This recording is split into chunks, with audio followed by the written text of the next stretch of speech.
says, hi, I often feel other people's emotions. What type of healer am I? Yeah, you know, we call that being an empath. There's also another term called being a clairsentient. Yeah, clairsentient.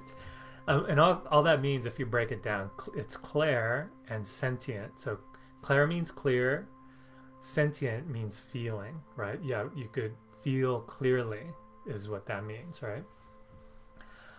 The difference between an empath and a clairsentient is that empaths aren't always clear.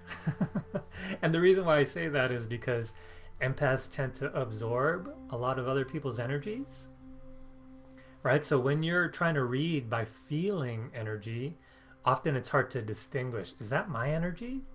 Or is that someone else's energy? Or is that a combination of 30 other people's energy in my space? Right? Whereas a clairsentient, right?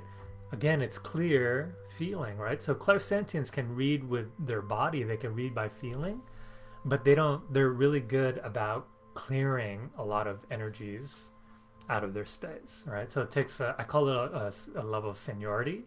It takes a whole other level of seniority to read that way, right? Because it is so easy to absorb everyone else's energies. Which, by the way, you know, that's more reading out of your second chakra, which is by your belly button.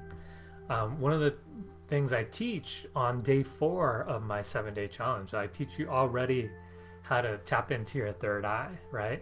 And when you can move out of your second chakra and move into your 6th chakra to read by seeing energy versus feeling energy, okay, it just takes it to a whole other level, especially if you're an empath. Like I said, it's hard to read when you have, you know, when you consistently have other people's energies in your space, right?